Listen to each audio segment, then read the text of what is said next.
Hey guys, Sarah with 3 Raptor here, working on part 4 of developing our professional self. And today I wanted to talk about different ways that we can manage projects. And there's a lot of different ways. And the first thing before you decide how you're going to manage this project, how you're going to manage all the different moving pieces, is to understand your personality and to understand what you need.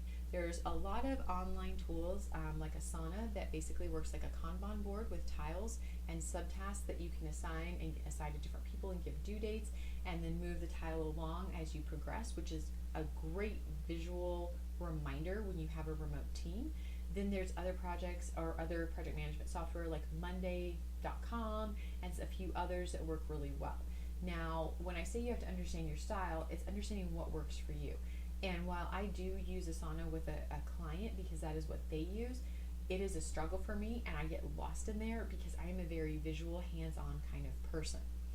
My dad manages everything in Excel spreadsheets, and I'm going to be 110% honest with you. When you get an Excel spreadsheet that is so long and so wide and all of this, I get overwhelmed and just start seeing columns and rows and I can't even focus or read a straight line.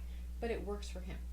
My mom uses an actual calendar, a monthly planning calendar, where she writes things down, and then she uses a series of index cards that she will paperclip to the calendar. I can use my mom's system and I can figure it out. I'm a little bit more of a combination of my mom and dad. So whenever I am doing a project, whenever I'm managing a project, and I have like 3 really big projects that I'm managing right now for a couple different clients, here's what I do. I create what I call a timeline where I list out exactly everything that has to happen and when it's due. Then I go back and I give each of those items due dates based on how long it's going to take me and how much time I have to work. And I do that in a Word document. So I have a list and I have one place where everything is. Then I go and take those due dates and those tasks and put them in my planner as to-do items and focus on one task at a time. And as they get them done, I highlight them in my planner, cross them off on my Word document. And that works really well for me. I have been known to also do this on an actual calendar when things get really crazy. Like I have one client that I've been working on 5 different grants and an annual report all at the same time.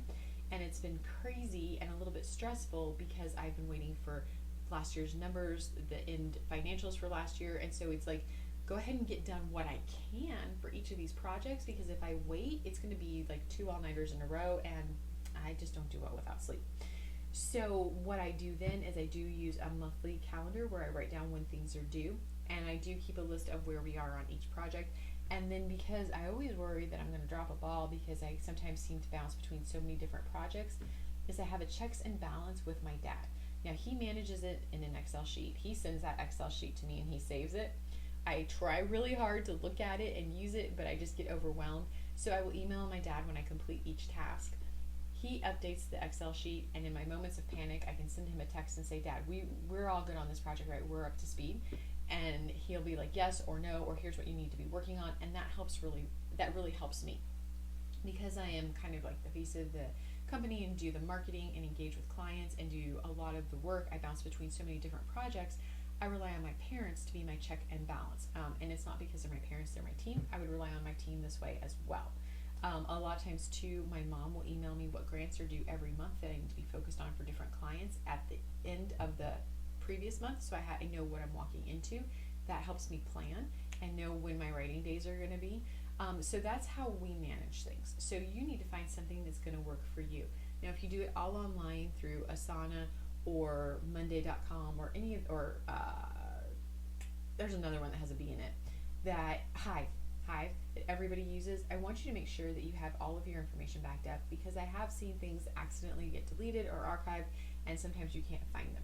So make sure that you have everything backed up, not because I want you to do a duplication of work, but because if you're managing the project online, you need to make sure that if the cloud fails, which they do, you're good to go and you're golden and you can keep moving forward. If you do a paper method, what I've done when I have really big projects is I'll build an actual Kanban board on my wall and move sticky notes along. That helps me a lot, but I use my to-do list and my monthly calendar. My dad uses Excel, and reminders, I can't use reminders. I hear my phone dinging and I panic. And my mom uses a series of index cards. So those are just a couple different ideas of things that I've seen be very successful for people to use.